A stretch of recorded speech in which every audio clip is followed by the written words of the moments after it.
And we are live. This is the Wrap It Up on Blast Raps postgame show. As always, my name is Sheldon Alexander, and this episode of Wrap It Up is brought to you by Clean Cuts Barbershop, 2013 Danforth Avenue in the East End of Toronto.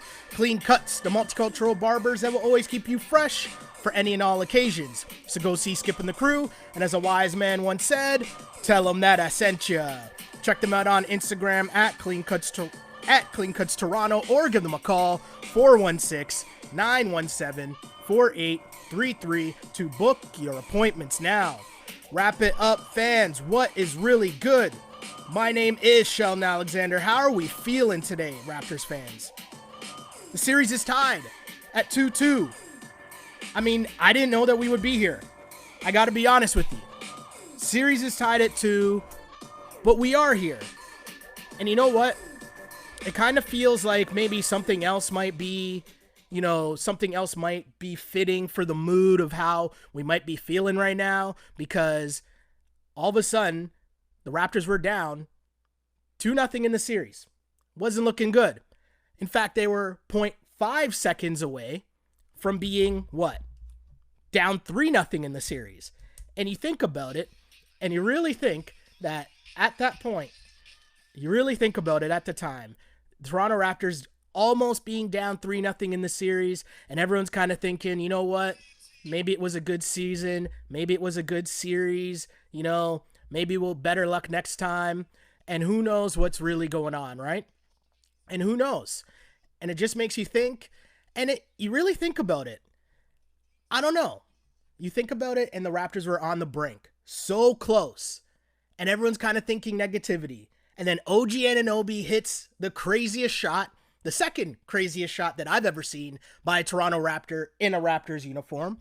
And then you come back into this game and you're still thinking, you know what? Down 2-1, I don't really know how to feel yet about this series.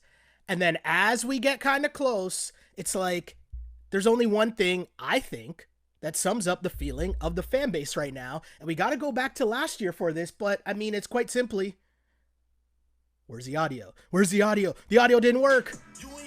Hey, there we go. Hey, here we are. That's how we're feeling. Hey. Right? Like, I didn't know this was how we were going to feel right now, but here we are. Because this is just insane. I didn't think that the Raptors would be here. I really didn't.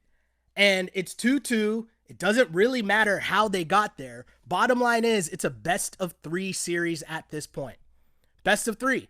I didn't think the Raptors would be here. But a solid game. And let's be honest here. When it was 2-2, when the series was 2-0, we sat here and we kind of looked at it and thought, you know what?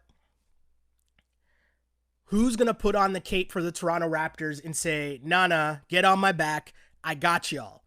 We know there's no Kawhi. We know Pascal's the max money guy. We know Freddie's looking for the max money or something close to that, or 20 mil a year. But if you watch what we've been talking about here on the pod, go back the multiple little videos we put up saying who the real most important Raptor was all along, who the real Raptors best player was. It should be no surprise who they would turn to when they needed someone to put on the cape. And that man is Kyle Lowry. Kyle Lowry, we know all the things that Kyle Lowry does fundamental-wise, taking charges and getting in the lane and getting the team going. But back-to-back games, my guy has come out of the gate and just said, nope, don't worry, guys. I'm here. We're going to get off to a good start. Because that's been the reason why the Raptors have struggled. If you go to the previous 2 games, or the 2 games to start the series, they got off to horrible starts. And the last 2 games, Kyle Lowry has made a point of coming out and saying, don't worry, guys, I'm here. Everything's going to be okay. Back-to-back games where Kyle Lowry put up 11 points in the first quarter. And once that happens, it allows time for the rest of the guys to settle in and kind of really get their grasp on what's going on in the game. Because, let's be serious, the other boys are still young in their NBA careers, right? So Pascal and Freddie having to come up and try to get to somewhere near 20 a night, That's new to them, right? That's new. Kyle Lowry, through the wars that he'd been through with DeMar DeRozan, pre-Kawhi, Kyle Lowry's been through this. He knows what it takes. He knows that feeling when you kind of look around and you're looking around and be like, well, who's going to be the guy? Who's going to make the moves? And he knows that has to be him. So when you come out, as mentioned, the key here too was it was different than how he did it last game. Last game he tried to come out. He wasn't really getting the foul calls. This time, Kyle Lowry comes out, gets to the free throw line. He had 6 free throws in like the first 3 minutes of the game. Not only is that putting points on the board for your team, but that's also setting the tempo with the refs, with the officials, with the Celtics defense as well. Kyle had 11 of the Raps' first 14 points. And to think about it in that sense, how can you not follow that dude? Right? How are you not going to follow that guy? Kyle Lowry, just the way that he took charge, the way that he said, guys, follow me again. I'll get it started, give you guys time to find your feet, but I'm going to get things going. And the Raptors led for the first time in the series after one quarter, 31-27. And they were super aggressive. 9 free throws they shot in that first quarter. And that was super huge for the Toronto Raptors when you needed a start. Because everyone was talking about what was the momentum going to be like for the Toronto Raptors coming off that OG game. Are they still going to be riding high? What's the Celtics momentum going to be like? How are they going to feel coming into this game where they just blew a chance to go up 3-0? And Kyle Lowry, when you look at his stat line and you look at 22 points, 11 rebounds, 7 assists, that's just work. Also add in 2 steals and 2 blocks and a couple charges, key charges at that, because that's what Kyle Lowry does. But at the end of the day, the Raptors, when in doubt, Kyle Lowry proving once again that in this form of the Toronto Raptors, he is that dude. He's going to get it going. And so you look at things now and you say, it's a best of 3 series. It's 2-2. Kyle Lowry's that guy. And I see the comments already trickling in because people are fired up. Shouts to the people tuning in live, sending in your comments and questions, whether you are watching this live on Instagram or on iTunes, or on Facebook, on YouTube, or on, I think that's it. That's all we got live, right? Facebook, Instagram, YouTube, and Twitter, obviously. Sorry, Twitter. Didn't mean to forget about you, Twitter peeps. But taking your comments, questions live. I want to hear how you guys feel after that victory, now that the Raptors are back. And I want you guys to be honest. When it was 2-0, did you think the series was over? Because I'm going to be honest, I thought the series was over when it was 2-0. And now, we talked about it at the end of last pod as well, just in the sense that after that game ended the way that it did, I have no idea what's going to happen in the rest of that series. Because at this point, I still have, after, 48 hours of being able to digest what happened at the end of Game 3, I still don't really have an explanation at all. So if I look at it and think now that it's 2-2, after that pod, I said, I don't know what's going to happen after that. I can't tell you what's going to happen after that shot goes in. And now here we are sitting at 2-2. And could this turn into the Bucks sweep where the Raptors just come back and win 4 straight games? Could it be, that OG shot is reminiscent of the Kawhi taking it into double OT and winning that game against the Bucks? And just think about it, the Raps in that Bucks series, you went to double overtime. You're super close to going down 3-0 in that series as well. And then Kawhi comes up with a crazy OT. OG hits a crazy shot. Kyle Lowry doing his best Kawhi impression in terms of, guys, follow me. I got it. Hey, it's 2-0, or from 2-0 to 2-1 to 2-2. What a time to be alive indeed. Toronto Raptors have evened up the series. And again, thank you guys for tuning in, whether you are live, wherever you are listening live, or shout to the podcast people. Because as you know, this does end up on Spotify, iTunes, SoundCloud, and on YouTube. Please like and subscribe and tell your friends. But let's get to this game, because we just talked about the first quarter and how important that was for Kyle Lowry. But also a key part of the start was Serge Ibaka.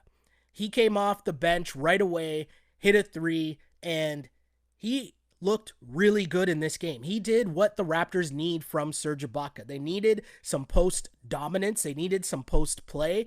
Serge with 18 points, but a super efficient 7 of 9 from the floor, including 4-4 from 3.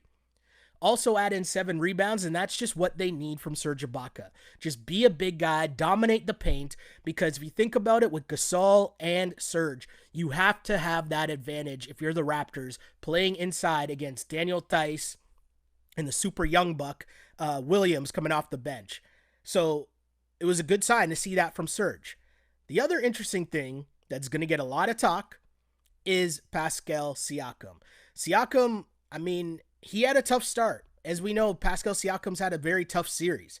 And the big thing about this game, if you ask me, is the fact that it's apparent now, and I'm not doing this to like harp on Siakam, right? When we put out stats, that's just what's going on in the series. It's not slandering a player. It's not doing anything like that. It's just these are the facts of what's going on. And so during the game, especially to start this game, the Raptors, after Siakam struggled in the last game, and I think he came into this game 4, I wrote it down somewhere. Siakam came into game 4, 2 of 11 from 3, right? So the Raptors, to start the game, the very first play they ran to start the game was a play that got Siakam a wide open look from the top of the key, and he missed it. And then he just continued to shoot threes. 1 for 5, 1 for 7. At the half, what was Siakam? Siakam, I think, was 1 for 7 at the half from 3-point land. That's just not efficient shooting at all. And I get it. And hey, this is a thing, and I'm not trying to sound like the get off my lawn Barkley and Shaq at times, but the new NBA where everybody shoots threes now, right? It's kind of a thing where people shoot threes because they can. Doesn't mean that you're a good 3-point shooter. It just means that you can shoot threes. And Pascal Siakam is an all right 3-point shooter. He's not bad at all. But every time you come down the floor, just because you're wide open, doesn't mean that you have to take the 3. Like literally, Kemba Walker, Kyle Lowry, like whoever you think is a really good 3-point shooter, Steph Curry. Here's a perfect example. Steph Curry literally could bring the ball up the floor every time and shoot a 3-point shot. Same with Dame Lillard. But they don't, because that's bad offense. Just because you're wide open doesn't mean you have to shoot it all the time. And those are the best shooters in the league. So if you're Pascal Siakam and in the first half, you were 3 of 3 in the paint and 1 of 8 from 3, that doesn't make sense to me. And let's be honest. People are going to look at that and think, oh, why are you slandering him? He's young, this, that, and the third. No, it's just facts. Look at it this way. Who are the guys in the league, if I told you you'd be okay with them going 1 for 8 in a half from 3? Who would be one of those dudes? I don't think it would be Pascal Siakam. Like, are you okay as a Raptor fan if I just told you Pascal Siakam took 13 threes in a game? Like, he attempted 13 threes. Are you guys okay with that? Is that cool? Like, that's just a thing where it comes down to what's a good shot and what's a bad shot. And if you think about it, you finished 2 of 13 from 3. That means you were, 8 of 10 the rest of from everywhere else on the floor? Like, that just seems obvious to me. Take it into the paint. He had more success in the second half when he got paint touches. He got passes from Kyle on the fast break. He got to the line a couple times. Make the game come easy. Yes, you're wide open. Yes, you've worked a lot of hours in the gym to shoot the 3, but it doesn't mean that you have to take it every time that you're wide open. If it's within the offense, if the ball gets touched in the paint, then comes back out to you, cool. Take that 3. All right. But I don't know if you're Pascal Siakam, you're not there yet when you get to go 1 of 8 from 3-point land in a half. Like, you're okay with Steph Curry doing that. Shoot yourself out of the slump. You're okay, maybe even Kyle Lowry doing that. Okay, shoot yourself out. And I say maybe Kyle Lowry. But Pascal Siakam, you're not there yet. You're just not there yet. And that's okay. But the lesson is there. You get to watch the game tape. You show them the shot chart. And you get in the paint and you get busy. Or you shoot that shot off a ball movement. Because there are a couple times where he just got the ball and then he was taking step back threes. And it's kind of like, okay, that's kind of getting ridiculous. It's the actual 3-point shots. It's not even just the numbers, but it's the kind of threes. And it's more so, how are you getting to the point where you're shooting the three? Is it off ball movement? Did the ball get into the paint first? These are the things that I think once you look at tape, then you understand why that number is problematic, as opposed to, oh, well, he had a good second half. Just saying. But again, he's still going to figure it out. And again, it's on Kyle Lowry. Kyle Lowry was the man at this point for the Raps. And that second quarter, I think it was kind of a, let me take a step back here. Because the way that this game played out, Raptors come out gunning early in the first quarter. Second quarter, they start missing threes. And I keep talking about the fact that the Toronto Raptors are living and dying by the three. And the 3-point shot really is the difference in this basketball game. The score was 100-93 for the Toronto Raptors. Toronto Raptors from three were 17 of 44, 38% from three, right? The Boston Celtics were 7 of 35 from three for 20%. And that was a couple that they hit late. But you're talking about 20% from three. That's just horrible if you're the Boston Celtics. And I mentioned it on Twitter, but the 3-point shooting contest between Pascal Siakam and Jaylen Brown was very ugly tonight. Pascal 2 of 13 from three, Jaylen Brown 2 of 11. And both those guys weren't shy. And if both those guys at any point decided, hey, maybe I'll up fake and drive to the basket here, maybe there's a different outcome. Maybe the Raptors win a lot easier if Pascal turns down a couple threes. Maybe Boston wins the game if Jaylen Brown turns down a couple of those threes. But either way, if you're the Raptors, it was a weird game because you're watching it and you're thinking they should be blowing them out. Boston was missing threes. Raptors were playing solid defense, but they just kept hanging around and hanging around and hanging around. And you don't really like seeing that if you're a Raptors fan because you're nervous. And what you've seen throughout, other than OG's crazy shot, is the Celtics down the stretch. You probably are worried about Tatum and Kemba Walker in a close game. So, solid win by the Raptors. Great job. They hang on. They scrap one out to make sure that they even the series up at 2. And a great night had by Kyle Lowry. That's just what your leaders do. That's just what, the Raptors, as a team, when you need that guy, you need someone to say, hey, I'm not going to let you lose. And that's what Kyle Lowry did. Pascal Siakam had a good second half, and you hope that between now and Game 5, there's just a lot more focus in on where he's getting his shots from. And it's not about not shooting threes. It's about taking better threes within the flow of the offense. I think that's going to be the key. On the flip side, to start the second half, Kyle, again, came out aggressive. And I thought that, when you look at what happened in the first half where the Raptors just start they're shooting the lights out in the first quarter, shooting the lights out in the third quarter. That's what I mean to say here.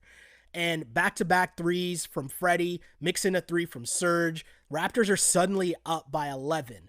And at that point, the Boston was being outscored by the Raptors early in the third. Take this in. Early in the third, Boston was being outscored by the Raptors 45-12. 45-12, the Raptors were beating the Celtics early on in the third quarter. And that was just the Raptors shooting the lights out. That third quarter, they shot 59%, led 81-73 after 3. Siakam with 9 points, Freddie with 8. And again, that's the Pascal Siakam you want to see, just taking care of the ball, taking it into the paint, getting paint touches. That was the key to Pascal Siakam's turnaround from half 1 to half 2. And hopefully, if we look at it from the first half of the series to the second half of the series, we can see the same kind of trajectory in Pascal's play. So coming into the fourth, Kyle Lowry I thought they made enough plays to keep Boston at bay. And Jaylen Brown just kept jacking threes and missing. There are a couple weird calls by the ref, but either way, give the Raptors credit for doing what they needed to gut out a victory, to gut out a win. And here we are, 2-2. Brand new series if you're a Raptors fan. But let's get to some comments here because, as mentioned, I want to hear from you guys. I want to know what you guys thought in terms of where this series was at. Were you guys nervous? Did you think it was over? Be honest, because I'm sitting here being honest. Unlike last year, when they were down 0-2 to the Bucks, I thought, nah, there's enough good signs. I thought the Raptors kind of shot themselves in the foot. And I know people keep saying, well, Marcus Smart hit 5 threes in game 2, and that kind of changed it. I get it. Totally get it. But just the way that the game was being played, I didn't think the Raptors were really in the series. And even after this game, I don't think the Raptors have played their best yet. So being at a 2-2 stalemate at this point, it's a great time for the Raps. Let's get to the comments. My guy Noah checks in and says, solidarity with the white tee tonight.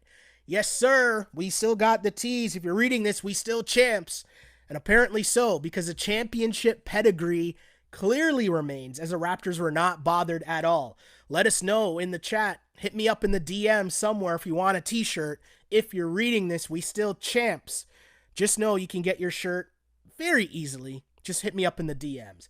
Also, we were doing a game on Instagram where it was, we're trying to name OG shot.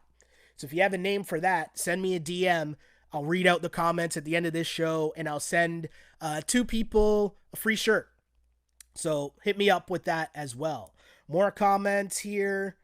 People are just yelling. People are hyped up. K2's Garnett says, not as worried as I was last game, for sure. Like Freddie said, they done bleeped up. I mean, it's a big-time call from Freddie. And if you're Boston right now, you got to be rattled. You got to be rattled if you're Boston. I know that momentum is a weird thing to try to grasp, but if you're Boston, you are 0.5 seconds away from being up 3-0 in the series. And instead now, you're in a battle that's going to go at least 6, maybe 7. I mean, jeez. My guy Ryan Harris, shouts to my dude Ryan Harris. He says, where do we put Kyle Lowry's statue? You know what? Without a doubt, that statue is going up. I mean, it has to at this point. Kyle Lowry, just the thing too is because he embodies and I hate it. I hate what I'm about to say in a sense because I hate when other people always try to make the correlation between basketball and hockey as if we need to do that to validate basketball in this city. But the point I'm trying to make here is Kyle Lowry, if you were going to ingrain yourself in a quote unquote to hockey people, Kyle Lowry's style of play kind of fits in. And he's just all over the place, diving for loose balls, taking charges, no fear at all. Gozy says, analysis of the game, quote, they done fucked up now.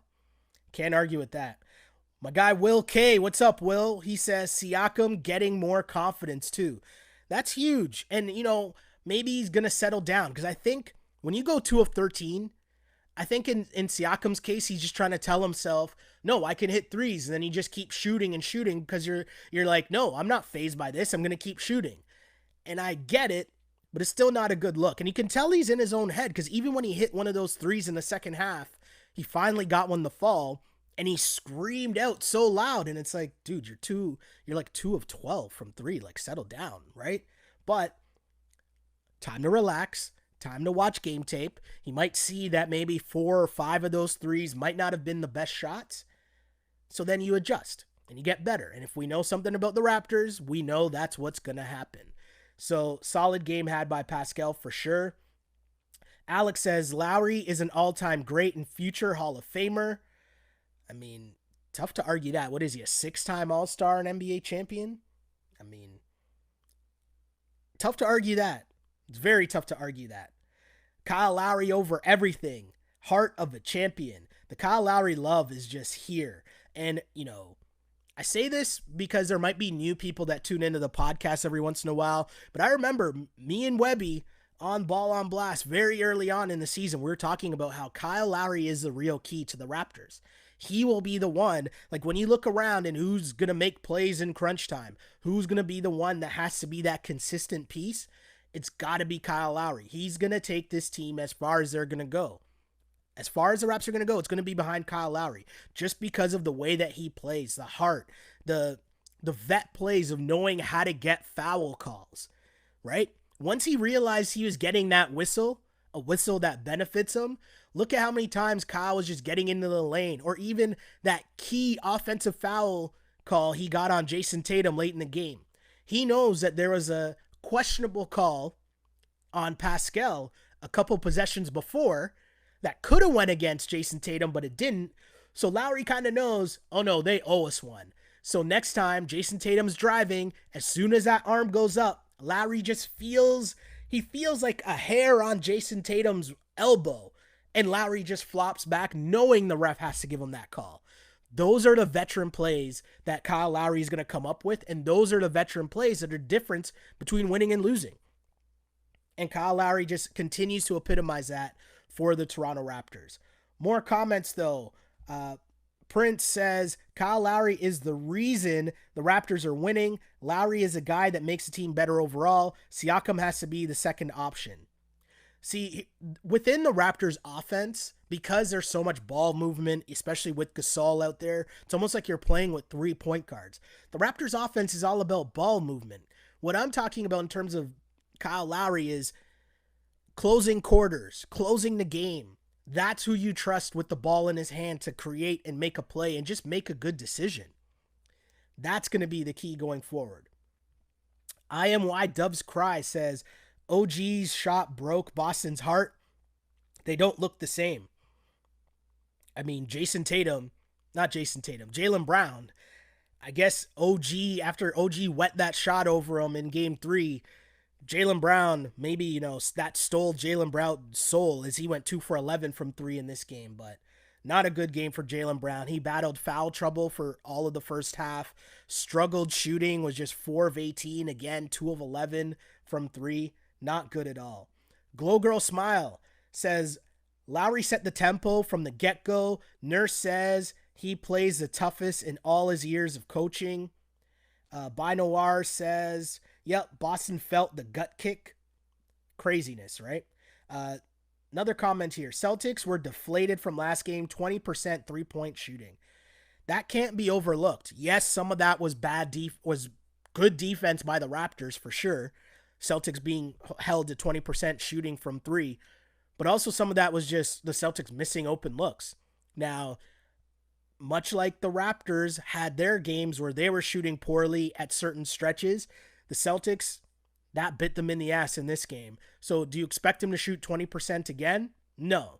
But at the same time, Marcus Smart, his second straight game where he struggled from 3. So these things tend to even out. Marcus Smart was blazing threes the first 2 games, and now all of a sudden his next 2 games struggled. Just 1 of 6 from 3 in this game.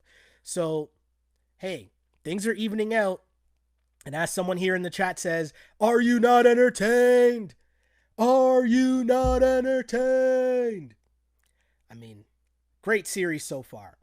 So many comments here. Shout to my Instagram people. Coach Flores says, this series has changed. I'm so impressed with the mental fortitude of these guys. Wow, a lot of compliments for the shirt today. Thanks, bro. Yes, my guy, Coach Flores, one of our regulars here on IG, he hit me up saying he got his shirt in the mail. I appreciate that, man. I appreciate that. Spread the love that is the Wrap It Up podcast. Spread the love that is the Toronto Raptors because, for real, if you're reading this, we still champs. Right? It's a factual statement. Championship fortitude shown by the Toronto Raptors as they are now back in this series as they win 100-93. I'm still scrolling through Instagram, but I'm going to switch things up here and head to YouTube for some comments because I know those people are fired up as well. And as I scroll to the beginning of YouTube, John Smith says, with every game, the Raps look incrementally better. Lowry's flop game is elite. Gasol's only purpose is to guard Theis. Celtics can't stop Ibaka at the rim. The only explanation to Siakam's shooting is that he is desperate to avoid the Giannis trap. Wow. Well played. Well played. Well played. John also says to me, hey, Sheldon, but Boston has superstars like Tatum and Kemba. What happened? Listen, it's a long series. It's 2-2. Anything is possible now. After that OG shot, I sat right here in this chair and said, I have no idea what's going to happen after that shot goes in because I have no explanation for how that shot went in. So here we are. It's 2-2. Anything is possible heading into game 5 at this point. So huge shouts to the Toronto Raptors. Style says, will Boston be the Bucks 2.0 for us in 2020? Dun, dun, dun. That's the question people have for sure.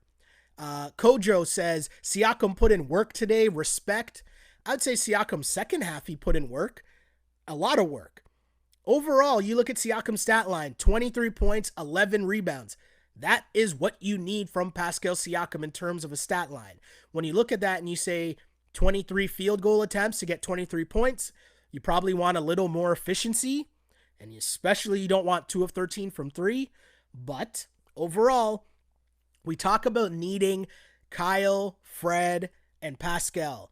We need those dudes to get in and around 20 points. And if tonight you look at it and you say Pascal at 23, Kyle at 22, Freddie with 17, plus you get 18 from Serge off the bench, that's kind of the production you need from the Raptors players individually to get you to 100 points, to get you W's in the playoffs. Fred on YouTube says, taking a moment out of trolling the Celtics podcast to say great win, Raps in 6. Well, I appreciate you. And hey, how about focusing on the positive energy that's here in the Raptors podcast? How about that? Hey, right? What about that? Does that sound like a good idea? That's pretty good though.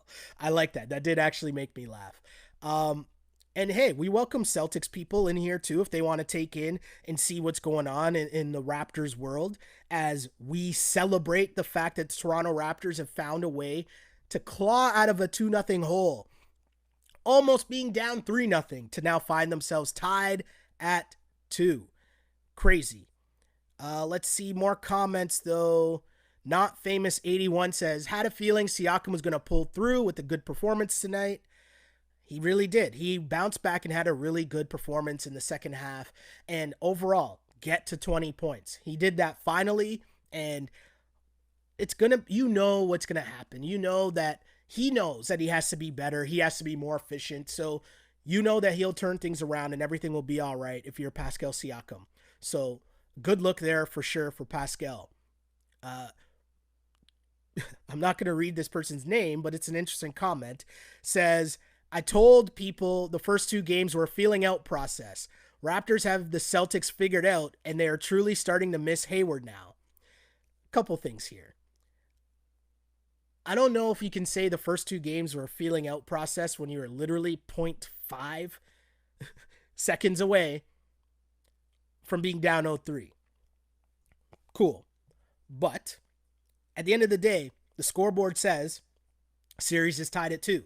So it doesn't really matter how you got here, right? Series is tied at 2. To the second point, Raptors having the Celtics figured out. I don't know about that so far, but the point I want to hone in on your comment is about Gordon Hayward. And I think that part is true because you saw it tonight, okay? After Marcus Smart is not shooting well, he's just going to keep shooting because he goes 1 of 6. And I talked about Siakam's shot selection, and do you want Siakam shooting 6 threes or 12 threes in a game? Attempting 12 threes? Probably not. Marcus Smart, do you want him taking 6 threes in a game? Probably not. And this is where the Celtics miss Gordon Hayward because with Jaylen Brown in foul trouble, right? You need more scoring. Kemba was doing all right. Tatum was doing all right.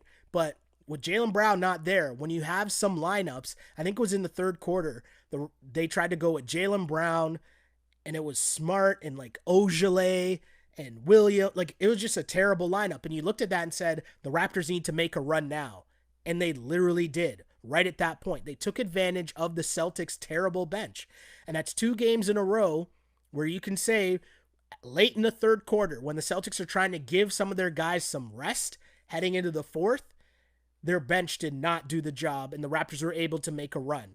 So will there be some form of adjustment? Does that just mean more minutes from the Celtics main guys? I mean, are we talking a Giannis situation here that we see with the Bucks where Coach Bud, for whatever reason, refuses to play Giannis 35 plus minutes?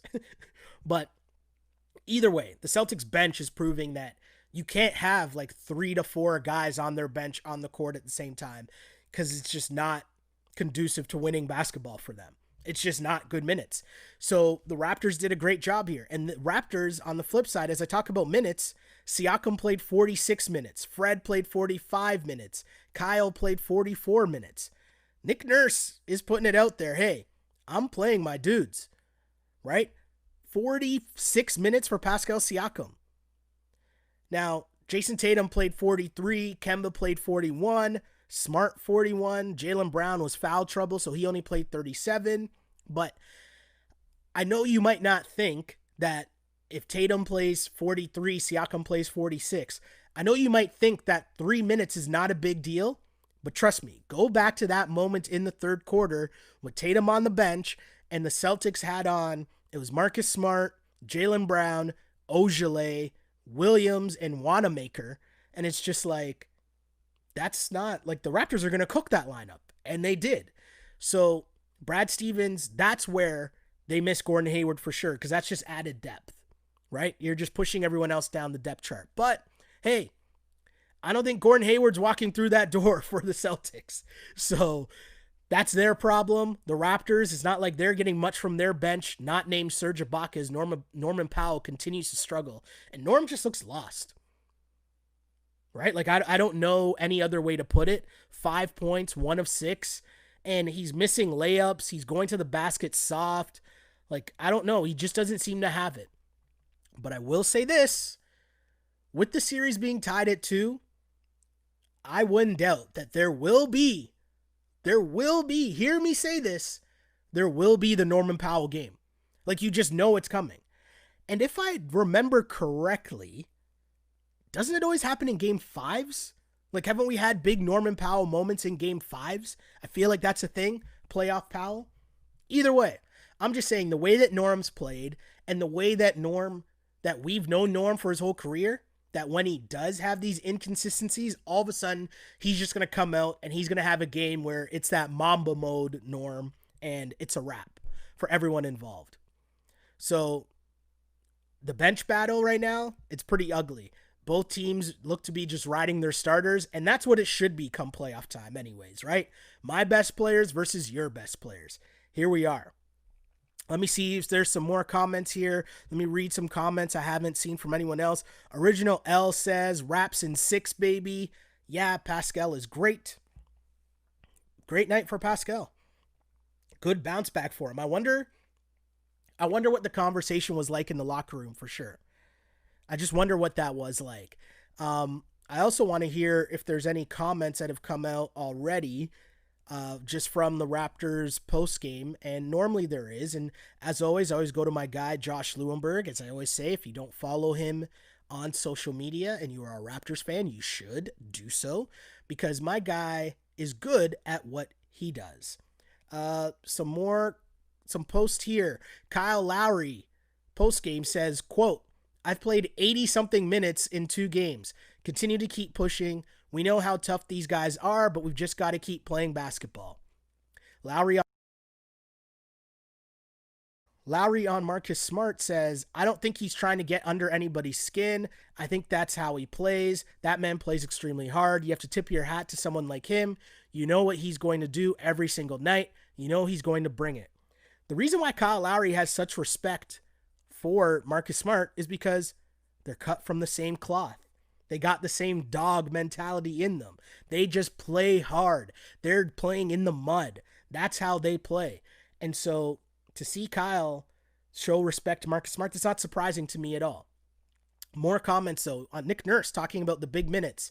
He says, quote, I think our guys are used to playing maybe not this many minutes, but they're used to playing heavy minutes. And they're certainly used to playing at this intensity in playoff games, so they're okay. Nurse said he jokingly asked Kyle if he wanted to come out of the game a few times late in the fourth.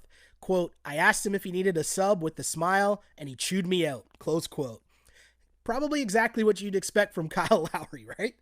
And it's super funny to think, but it's the playoffs. You got to dig deep. And one thing they talked about during the broadcast is what Nick Nurse does so well is what he does with the off days and how he'll schedule shoot-arounds or meetings and just stuff differently to give guys rest. And Alex McKechnie as well, right? Not as much talk about Alex McKechnie this season as much as last season with Kawhi and load management and all that, but just the game plan, the program that they have these guys on, important part of what they do. It's so important. It's such a big thing for the Toronto Raptors. And you got to know that how important that is to their game and how important it is for them to just keep plugging away, because the minutes, they're going to continue to play heavy minutes. Nick Nurse is going to ride his guys. Remember from the start of the season, remember how the season started. It was with Nick Nurse saying, hey, these are the 7 guys I trust. These are the 7 guys I'm riding with. So that's how the season started. And clearly Nick Nurse is showing us if he's going to go down, this is how he's going to go down with the 7 guys that he knows he can trust. So let me switch over to Twitter and get some comments here. First comment says, can we please say over and over and over again, Kyle Lowry over everything? Dara says, so proud of Siakam. I was also one of his biggest haters. Love, make, or hate miss league. Fair enough. More comments though. Kyle is the bulldog, says Chuck. Someone telling me it's never over until it's over. Fair enough. Good comment. I totally agree. Fringe Fan Wiki says Kyle is our fearless leader. GOAT Raptor. Tough to argue that now. Another comment. Pascal should donate $1,000 to the Raptors Foundation every time he misses an open 3. I mean, sure. I'm telling you, we know the Raptors. They're going to watch tape. Pascal wants to improve. He wants to do well. Much like OG, I'm sure he doesn't shoot thinking he's going to miss, right? So I expect Pascal to be better and just understand where he's going to get his baskets from and how that better suits the team. More comments though here. Let's see. Trying to find some other people that haven't commented yet. Jay Shutterbug says, in order to win this series, Gasol must limit fouls. He fouled out twice now. It's tough, but also that's just a casualty of what's going on in the paint. With Marcus Smart in there mucking around, with Theis banging bodies inside, Marc Gasol, he has to just provide and be a big body. And sometimes that's going to end up in foul trouble. That's just the nature of the job. That's just the nature of the series. And that's just what it is at this point. Compliance department says, defensive intensity won this game. We were all over him. Tatum looks injured too. Tatum did happen to roll his ankle at one point in this game. And he played all right, but the Raptors did a good job. You saw some adjustments where they came with double teams at him. They swarmed him a lot more. They swarmed him on the pick and roll. They would swarm him and cause him to try to make tough handle moves, like whether he's splitting the double team. And it worked for the Raps. They got a bunch of turnovers. It was good, solid play. I asked at the start of the pod if you were worried down 0-2. My guy LT checks in and says, 0-2, I was sweating, but I wasn't worried. All right. I'll take that.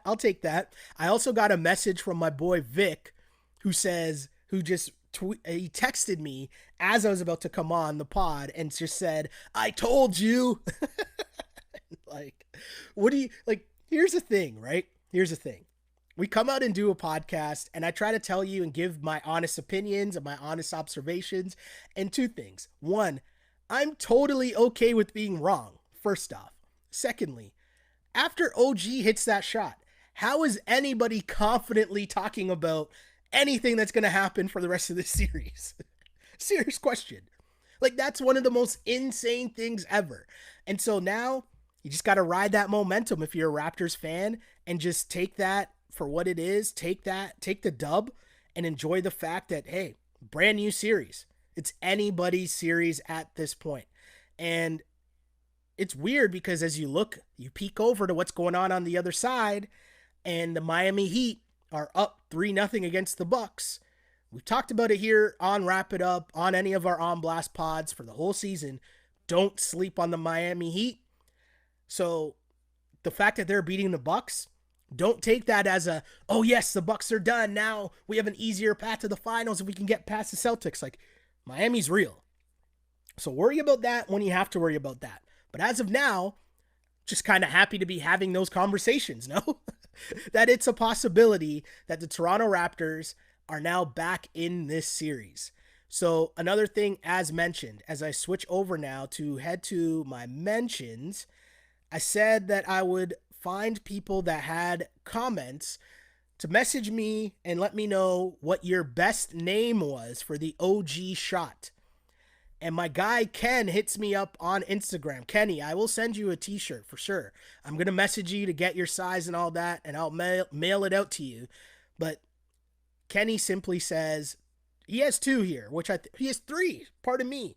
But I really like the last two. First one, he says, OG's walk-off due to his reacts. Not bad, average. But then the next one, he says, God's plan. I like that one, if not simply for the fact that that could be the only explanation as to why that went in. What other explanation do we have as to how that went in, how that play went down? And his last one, he says, from Lowry with love. I like that. I really do like that. I think that one's cool. Let's see. And so Kenny, you will be our winner. I will send you a shirt for sure. I will message you post game for sure. And let me just check the YouTube page once again. There's so many messages. I will go through them and send out a shirt to our winners for sure. But Kenny, you are our winner of the shirt for naming OG shot. I think I'm going to go with from Lowry with love. I'm a sucker for alliterations, okay? So if you put that on a key, those things work for me, gets me all the time, makes it work. And here we are. The Raptors are back in this series. Can you believe it, Raptors fans? They were down 2-0. They were almost down 3-0. And yet, here we are, 2-2 after a 100-93 victory. Again, I'll say that again. 100-93 victory for your Toronto Raptors. And it's one of those things where you look at it and you think, hey, how did they make that happen? How did that work? Was that a thing where Kyle Lowry just said, hey, get on my back. I got it, guys. I'm going to figure out a way to win this series, to get us back in the series. And you know what Kyle Lowry really might have done? He bought enough time so that Pascal Siakam, Freddie could get a little more relaxed, a little more comfortable with what's going on. And he might have just bought enough time for those guys to figure it out, and the Raptors might have turned this whole series around. Again, 193, your Toronto Raptors win. Kyle Lowry with 22 points, 11 rebounds, 7 assists. Pascal Siakam, 23 points, 11 rebounds. This series is tied 2-2. Thank you guys again for tuning in on this, the Wrap It Up podcast. Whether you hit us up live on Instagram, live on Twitter, live on Facebook, or live on YouTube, I appreciate you guys because we do this for you, the Raptors fan, the only live and interactive Toronto Raptors post-game show there is. Thank you guys for blessing me with your presence and all your comments and questions. Really appreciate it. And in case you came in the middle, don't worry, we got you covered. You can find this podcast on iTunes, Spotify, SoundCloud, Google Play, or of course on YouTube. Like and subscribe. Continue to support the movement that is the Wrap It Up podcast, because we are here to support the movement that is the Toronto Raptors, the defending NBA champions. And again, if you mention it, we still got the shirts. Championship pedigree. If you're reading this, we still champs. Big facts. We got them in black. We got them in white. Raptors championship pedigree. Get your shirts. Tune in to the podcast. I don't even know what day of the week this is, but I just know that the Raptors play the day after tomorrow. So tune in again to our Game 5 edition of this Toronto Raptors post-game show. My name is Sheldon Alexander. Continue to follow me live on Twitter at Shell Alexander or on Instagram at Sheldon Alexander. Like and subscribe. Remember, On Blast Podcast is the network. Wrap It Up is the show. You can find us on YouTube. Like and subscribe there. Hit that subscribe button. Hit that like button. Because as I always say, I used to pray for times like this to rhyme like this. This is the Wrap It Up On Blast Raps post-game show. As always, unpolished and unapologetic. Until next time, see ya.